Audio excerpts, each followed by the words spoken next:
Soulful shit, you know what I'm saying? Like, this some social shit for everyone, you know what I'm saying? Like, I made this beat myself, so hear me.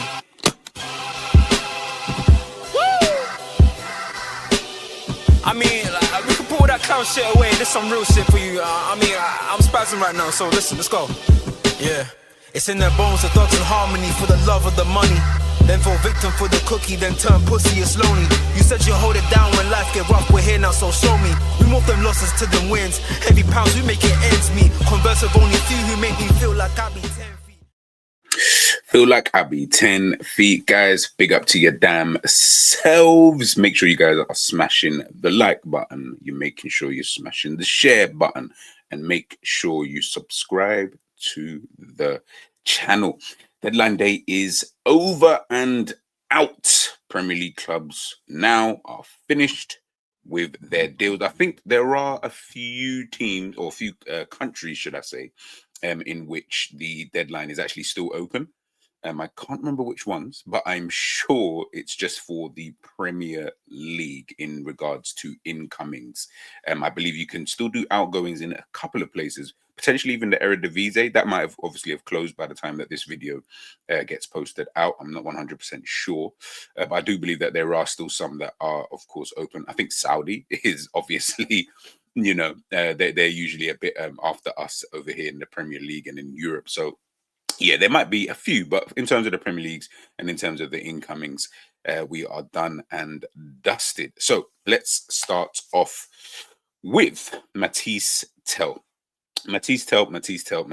This one has been, yeah, this one has actually been a bit crazy, just because the initial news that came out, you know, I think maybe 24, 48 hours ago, was that he had rejected Spurs. And that was kind of what was going around, and everyone was having a laugh, and, you know, we were a bit of a giggle. Then fast forward, you know, yesterday, Matisse Tel has signed his contract at Tottenham, but now there is a buy option. So I had to redo this video because this then got put in later on, with the buy option included in the loan agreement. Bayern have accepted the conditions, as Spurs will cover the entire salary until June, plus have a chance to trigger the clause for 60 million euros in the summer. Tel completed his medical yesterday. So as I said before, prior to that, it looked like he wasn't going to come to Tottenham. He'd rejected Tottenham. Heck, it even looked like he rejected Manchester United. Well, he technically has, but, you know, it looked like he rejected everybody. And we were just trying to figure out which team is he then going to go to. Is he just going to stay at Bayern Munich? You know, we didn't really know what was going on. Now it looks like, of course, he will be a Tottenham player for the remainder of the season, and Tottenham have that option to buy him at the end of the season, which is actually really, really good for Spurs. I actually think this is a really, really good deal, you know, for Spurs, because the way I kind of look at it, you know, someone like Matisse Tel, obviously this season, it's not really gone well for him. Let's call a spade a spade. You can see here, 14 games this season, only got himself 1 assist. I mean, but it's not even the fact that he's played 14 games. Don't even look at that. Look, as you guys can obviously see on your screen, he's only played 253 minutes in the Bundesliga, 91 in 3 Champions League games. I mean, that's basically saying he's played 30 minutes per game, which is crazy. And then he's played 114 minutes in the DFB Pokal, you know, which is, it's just crazy. Like, I don't even understand. No, that's a lie. I do understand. Mikel Olise, Jamal Musiala, Harry Kane, Serge Gnabry, Kingsley Coman, Sane, you know, where was he getting into that team? You know, unfortunately. And the thing is, you know, they still got players like Iran Kunda as well, who's obviously another young player who they signed during the summer. Of course, this isn't a, you know, Vincent Company signing either. So I guess there's that no real obligation to kind of play you, you know, kind of thing. Maybe if he doesn't feel that you know, you're kind of a fit, you know, in this team. You can see just above the stats there, you know, he's played centre forward, he's played left wing, obviously coming off the bench, you know, to fill in these kind of positions. And, you know, you look at the season before, you know, at Bayern, you know, 41 games, 10 goals, 6 assists, 16 GA, if people want to use the GA thing, 1,000 minutes in the Bundesliga. Still kind of, I get it. I don't know what that works out to, but yeah, still a bit, but fairs.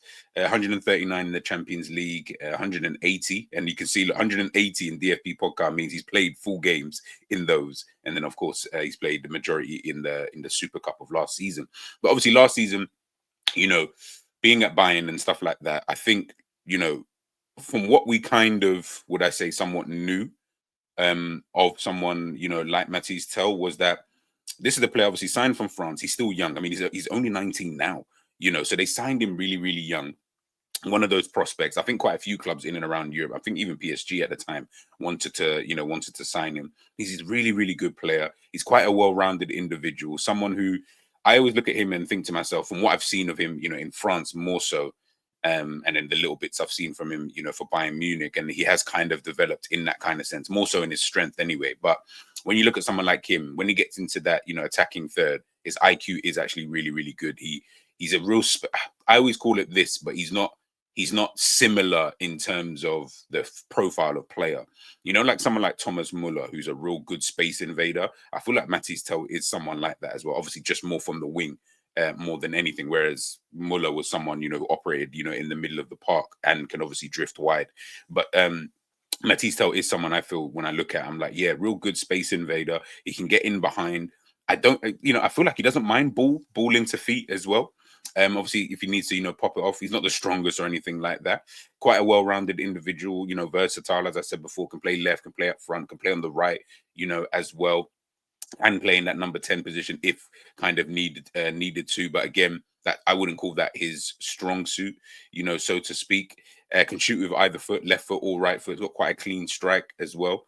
You know, I kind of looked at him and thought, you know what, this could be a really good profile, you know, for someone like Bayern Munich, you know, moving forward. And when I think of that, I'm like, yeah, why is he not really playing? But then, as I said, we just named all the players, you know, who are currently in, you know, that Bayern Munich setup, and it was always going to be hard. It was really, really always going to be hard. You know, he likes to attack the wing and then cut inside and then, you know, potentially create opportunities, you know, for himself.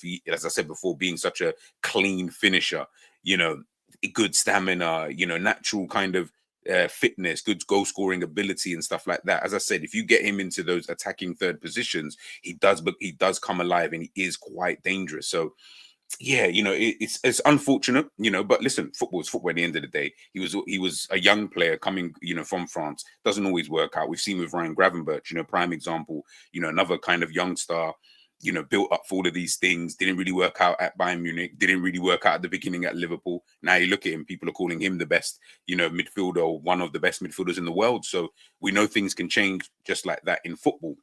And potentially, I hope it happens, you know, like that for, you know, for Mathys Tel in the future. And I think Tottenham, for me, it's a really, really good signing. You know, I think if they can exercise that, you know, that clause, you know, at the end of the season, I think you've kind of solved almost a position. The thing is, they've also got other players, you know, Brennan Johnson, Odebear as well, to still come back into the team. All of a sudden now, with 𝐒𝐿𝐷 there, if he decides to stay, all of a sudden you've got a very, very decent team, you know, in terms of the forward area, especially if someone like Heung-min Son, you know, isn't gonna, you know, is obviously starting to decline and things like that. You know, you got Dominic Solanke, obviously, of course, when he comes back from injury, all of a sudden it's a decent team, and now you're looking at it different. And I know Tottenham fans, of course, they're going to be upset with the team's, you know, been injured, but it's like a balancing act. Obviously, you want your team to do deals like this, right? Maybe not for this position, because obviously I just heard that Dragusin is going to be out for the rest of the season. Maybe in other areas, but you want your team to do these kind of deals. But then someone like, no, we need to sign this, that, and the third. I'm like, it's going to be difficult for you to. There's no one signs players on the basis that we might pick up 20 injuries, or we might. It doesn't work like that. Football's never worked like that, and that's probably a stupid idea to think that. Oh yeah, we should make sure we get an extra this, that. No, it doesn't work like that. Because the reality is, if all of your players had been fit, or even just the majority of your players had been fit, then you'd be looking at the situation a lot differently. Obviously, because everybody's injured, because they're injured for quite a long time, it is a case of, okay, looking at the situation now, can we get in this guy, that guy, etc., etc., and obviously plug any holes that we need to, and maybe just add a bit more quality in certain areas. So, yeah, I think I get it to a certain degree, but then I'm also like, you got to understand, like, they probably don't want to sign certain positions, because in their head they're thinking, I don't want to really sign another left back, as an example, like wild example. I don't want to sign another left back because we've got a Dogi to come back in. You still got a Ben Dave, whatever. I don't know. Again, I'm not a Tottenham fan. I don't really care in that kind of sense. But when I do look at their team, I think, right, when everyone's fit, it's decent. That's why I had these guys at top four, because I looked at the team and I thought, well, why can't they get top four? I feel like on paper, it's probably equally as good as Chelsea's team. I can't see why they couldn't. If everyone's fit, their team is actually good. Did you get what I'm trying to say? Like, so listen, man, it is what it is, and of course we'll just have to wait and see, on that one. Now, obviously, to Manchester City. Jesus Christ. Fresh off that 5-1 defeat to Arsenal, they have now made another signing. Nico Gonzalez, new midfielder for Pep Guardiola. Manchester City will pay the release clause, which is worth 60 million euros. So they will pay. So let me read that again, because technically that's not correct. They will pay the same amount as the release clause, which is worth 60 million euros, but with a different structure. So just for people to understand that, they're not paying the 60 million euros up front, like as you probably would have to do, for a release clause. They're going to pay the same amount, which is the 60 million, but now they're doing it via a different structure. So it's almost, I reckon it's almost like one of those things, yeah. The release clause on paper is 60 million euro. Again, I don't know, by the way. I'm not acting like I do, but just in my head, I'm just trying to think, how would you get around this? It's probably the release clause is probably 60 million euros on paper, right? So what they've probably done is, okay, we want to do a different structure in terms of, we don't want to pay the whole 60 million up front, right? So what we're going to do is we're going to probably pay 60 million and one. So that 60 million and one. So technically we are paying the thing or whatever, but because we want to pay it in a way where we don't have to necessarily give you, because the release clause, you want all the money up front, right? We don't really want to do that. We kind of want to do it as a structure. So we'll still give you the same money, but we might even give you a little extra, a little on top. Do you know what I mean? That extra one, on top, just so that they can, obviously, that's probably a nice little workaround for them. It could be more than that, but just so in layman's terms, in terms of trying to understand, because obviously when it's saying with a different structure, it's a release clause, but technically you probably would then have to bid like an extra bit. So you've gone over the release clause, and we will pay you more, but technically we're going to do this in a way that facilitates us. So listen, I think that's how they've probably gone around it. Smart idea. So yeah, it's just one of those kind of things. Gonzalez, obviously central midfielder, formerly of Barcelona, went to Valencia as well before moving to Porto. As I said before, listen, City, for me, obviously I'm not a City fan. I've watched a few of these guys, the tactical guys, who speak about Manchester City. But one thing for me, I think, when I watch Manchester City play, I understand the need of people saying, yeah, we need defenders. I get all of that. That's great. For me, it's the midfield, though. I think that's more important than them getting in defenders at this current moment in time for this season. Obviously, next in the summer, yes, they can address that depending on who they go and sign. That will obviously have an effect. But when I look at Manchester City and you watch them play, especially against Arsenal the other day, but in other games, losing 4-0 at home to Spurs, when I'm watching those games, it's the midfield. Your engine is non-existent. Yeah, and I'm not saying even before that they had some crazy engine, because obviously it was just really Rodri in there, but they had people in and around a Rodri who was obviously, of course, that engine. Now those people in and around Rodri have also declined physically. So the Kovacic's, the Gundogan's, the Bernardo Silvas, even Phil Foden is having a stinker of a season. When you start looking at these players, I'm like, yeah, now you've got Mateus Nunes doing up different position. Like, I feel sorry for him, because people are getting onto him. I'm like, well, you can't really get onto a guy who's been told, can you play here? Can you play there? Can you play there? Like, he's just fit and available. So you're going to use him as much as you possibly can, right? Hence why a Rico Lewis might pop into there. Why? It is just about the energy. Can you play in there? We need this energy for particular games and stuff like that. That's why sometimes this is when they still had Kyle Walker. That's why I'm looking at it. So you can have the other pieces in and around the Rodris. So, and Nico Gonzalez, for me, might be the other pieces that you can have in and around a Rodri, but you still lack that engine. And that's why I'm more surprised that they didn't potentially go for almost a different kind of profile in the middle of a part, as well as getting a Nico Gonzalez, by the way. You can still get him, but as well as getting that. Obviously, it's difficult because Rodri's Rodri. You're not going to replace Rodri at this current moment in time anyway, depending on how he comes back. But I don't really see Nico Gonzalez, the type of player that he is. Again, he's more in that mold of a Fabian Ruiz. Like, they can provide engine, like a Bernardo Silva can provide engine, or like a Kovacic, a younger Kovacic can, or a younger Gundogan could provide engine, but it's not the same powerful engine that I feel they are missing because Rodri's obviously not there. And like I say, I know it's difficult because it's Rodri. So you're almost trying to find someone who can almost replicate that. But if you keep buying the pieces in and around it, I don't think it solves that issue that they've currently got in that midfield. As I say, Nico Gonzalez is a very, very good player. You know, at Barcelona, I was actually surprised actually that he didn't actually stay at Barcelona. I thought he would. If I'm being honest, you know, he's good with both feet. He's comfortable in tight areas.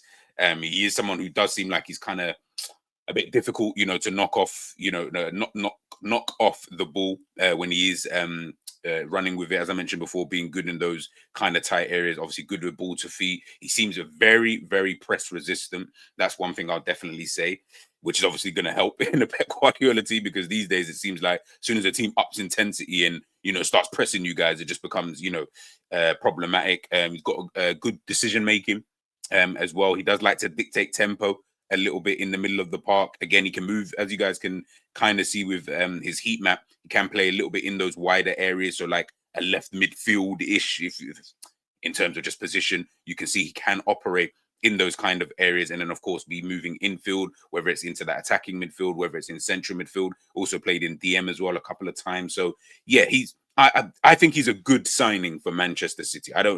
In terms for Manchester City, I don't see this as a bad thing. But when I look at his kind of profile, I'm like, you almost needed the guy next to him as well. And I know it's difficult. It's January. Who the hell are you going to sign? And it's just one of those. You're just trying to maybe just pick up the pieces. And I've already said that City are going to probably be problematic in the summer, provided that nothing really happens with this whole case thing. I think it's the summer that City are potentially looking at, and then take it from there, right? But yeah, let's see. Obviously, summer. I'm confident that we're going to get the old City back. I kind of miss the old City anyway. By the way, I don't really this City. I'm not really feeling the City, man. I'm like, listen, it ain't cool with the fact that you keep winning the league, but at the same time, I don't hate you the same way I hate Manchester United. So I never want them to come back. But you guys, I'm like, nah, man. I like the battles. You know what I mean? Pep Guardiola, the greatest manager. Like I want to kind of see that. You know what I'm saying? So you guys need to come back up because right now man's dealing with Arsenal and that, and that's I don't know, man. It's kind of dead. It's kind of dead still. To Axel Disasi, disaster, as some of the Chelsea fans call him. I'm not calling him that, by the way. He's obviously moved on loan to Aston Villa. Deal in place on loan. Salary will be covered. He's actually matching the loan fee offered by Tottenham, but he didn't want to go there. He said no to Spurs all day long, as he only wanted to join Aston Villa since 10 days ago. Now, technically 11 days. No buy option included in the deal.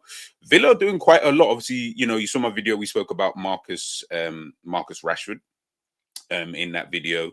You've still got Asensio, I believe, that they got in as well, as you guys can obviously see here. They got him on loan with no buy option from PSG. So you're talking what? Obviously, they let John Duran go, but then it's funny because they let John Duran go for quite a lot of money, and the players that they are signing in are just on loan for now. So this could be a really good push between now and the end of the season. Maybe they're trying to get into that Champions League spot. Maybe they're looking at it, thinking to themselves, you know what? We're getting a few more players. Why not? Do you get what I'm trying to say? Now you've got like Bailey, you've got Watkins, Asensio, Rashford, you've got all of these kind of players in attacking areas. Hey, Villa are trying something. Villa are potentially trying something. A little push to towards the back end of the season. Obviously we've got here Ben Chilwell. God, I ain't seen him kick ball in time. He joins Crystal Palace on loan from Chelsea. Here's what he had to say. Crystal Palace is a club that's going in a great direction. You look at the last few months with the results and how the team's playing. It was a no-brainer to make the decision to come here. I love when players lie. It sounds funny. Even through text, you can always tell. But listen, obviously, yeah, he's not a fixture in that Chelsea side. Excuse me. Ever since he kind of lost his place in that Chelsea team, Cucurella has obviously taken up that kind of mantle, and yeah, he ain't getting it back. To be honest with you, I thought he would have left in the summer, but listen, it is what it is. Maybe Maresca just coming in, injuries. You have to see how things kind of pan out. Him obviously having his own injury problems as well. Yeah, this might be good for him. Obviously, he's still in London as well, so I'm assuming he don't have to move house or anything like that. It's just going to a different training ground, not too far from my old training ground, to be honest with you. So yeah, it's gonna be an interesting one. For Ben Chilwell, of course, I know he's probably still got aspirations of playing for England. Was in the England setup, prior to all of these silly little injuries he's been picking up. So Yeah, and for Crystal Palace as well, I think, was it Jeffrey Schlupp? I'm sure he's heading out the other way, I believe, going to Celtic. I don't know if that deal was able to get over the line or if it's already done. But if that one's done as well, getting in someone like Chilwell, again, someone who's very experienced, it seems a bit like a no-brainer, if I'm being 100% honest, with you. Joao Felix. You see Joao Felix, yeah? Obviously, he's gone to AC Milan on loan, no buy option, salary covered by AC Milan and package it in excess of £5 million, right? You see him and Morata. How the hell they keep getting these kind of moves? Morata more so. Morata's the one that really baffles me. I don't know how Morata keeps getting moves. I know this is about Joao Felix, but like, how do you keep getting these moves? Like, it even frustrates me. I'm like, how? Like, who keeps wanting to sign you? Like, I don't even get it. Like, I don't even get it. Like, is it like they think, yeah, he's good, like the type of player that he? You know what? I don't even know, man. That's a video in itself. That is actually a video. When he hangs up his boots, we definitely have to talk about Alvaro Morata, because that guy's played for so many clubs and he's gone back to clubs to the league, to gone back to. Bro, it's mad. Joao Felix, you've gone from Atletico Madrid, you play for Barcelona, obviously here at Chelsea. Now you're going on loan to AC Milan, and then you're gonna have to come back to Chelsea. It's like, bro, like, I don't know, man. Sometimes I think, how do you people always get, these kind of players? And AC Milan, it seems to always be signing these Chelsea players. Which I know they got Ruben Loftus-Cheek, Pulisic, Abraham, Tomori, now Joao Felix. Oh my God, what is going football? Alvaro Morata before, it's mad. It's, when I think about it, it's actually crazy when you actually deep it with some of these players. It's actually crazy. Like, and some of these clubs, but I guess maybe they just got a really good relationship with Chelsea. Like, sometimes it just works out in football like that. We've got a really good relationship with them, so why not, kind of thing. Like, if we can get some of their players, they will do well in our league. They will do well in our team. Price wise, big club like AC Milan as well, massive club. So yeah, it's just one of those kind of things, man. One of those things. And the penultimate one, we've got here, Bournemouth sign Kroupi from Lorient on a €12 million deal plus add-ons. He is a top talent, so he's going to stay at Lorient until the end of the season, and then Bournemouth will sign him. Another good signing. Bournemouth are turning into like the Brighton. When Brighton, even though they're still kind of doing it as well, but Bournemouth are now turning into that. Good scouting. They're getting these good young players, up and coming talents and stuff like that. I think people get mad right away, right? So, for example, if they sign Kroupi when he comes in the summer, does good or whatever, he's probably going to do good anyway, because at Bournemouth it's easier for you to. It's almost like a feeder club for the bigger clubs, right? These type of teams, and they can sell for crazy money if he does. Like, if he pops off, because what's going to happen is he'll stay for 2 seasons. At the end of that second season, there'll be rumors he'll either sign a new deal. Like, if this is based on the fact that if he does really well, right, they will either sign a new deal. Once he signs that new deal, then it's going to probably have a release clause. If he doesn't sign a new deal, what's going to happen is he will stay for a 3rd season. It'll be at the end of that 3rd season, potentially even in the January of that 3rd season, he'll keep it moving, kind of thing. Because that's how they work it. But they'll sell it for crazy money, though. Crazy money, man. But he's someone I looked at years, like maybe last year. I was looking at him. I like him, and I think Bournemouth have done quite well. But yeah, it's gonna be real interesting to see. We'll talk about him more in the summer and stuff like that in terms of ones to watch, for the Premier League for next season, man. But yeah, I feel like he'd be one to watch for the Premier League. And obviously we've got here Nottingham Forest. They've agreed a loan deal to sign talented winger Joao Ndala. Buy option clause included were £4 million plus 20% sell on to Manchester City, as loan at PSV has been broken. Marianakis with the last minute gift for No. Interesting getting another winger in there. Maybe just adding a bit more competition. Don't want to necessarily rely always on an Alangia, Callum Hudson-Odoi as well. Having that competition gives them another threat, especially if they want to play the same kind of game, but maybe a Hudson-Odoi or a Lange just isn't really working. You can bring someone like him on. He's kind of in that, I would say, in that same mold as Hudson-Odoi, more so than anything. So yeah, seems like, listen, for Forest, again, Forest and Bournemouth doing some really, really good deals, got some really, really good players in their team. So it's quite interesting to see. And last but not least, Mario Lemina will join Galatasaray on a 2.5 million deal from Wolves. Green light from the player. And here we go. Man left Wolves just... Luckily, I think Wolves are out of the relegation zone, if I can remember correctly. They might be. Can't remember what it's like down there. But crazy. Galatasaray, you know what I mean? Another team, obviously, they've got Victor Osimhen, Dries Mertens, which I only saw the other day when Enz was doing the watch along against Ajax, and I was like, "Fuck, you know, they got him as well." So yeah, he's just going to be go over there to Turkey. Yeah, man, good luck for him. 2.5 million deal. Wolves probably thought, you know, it's better. Didn't he get stripped from the captaincy this season? Was it him? Correct me if I'm wrong, people. I'm sure it was him. I feel like it was him. But either way, he's going to be moving off to Galatasaray. There's obviously loads of other deals, but these are the ones that I just kind of picked out. What do you think the best deal, by the way, people, of the January was? Was it LaMarcus Rashford to Aston Villa? Was it Matisse Tel to Spurs? Was it the Asensio? You know, was it the Nico Gonzalez from Manchester City? Marmoush, you know, in terms of from Frankfurt to Manchester City? What is the best January signing this January? Let me know your thoughts, of course, in the comment section, people, and I'll catch you guys on the other side. Peace.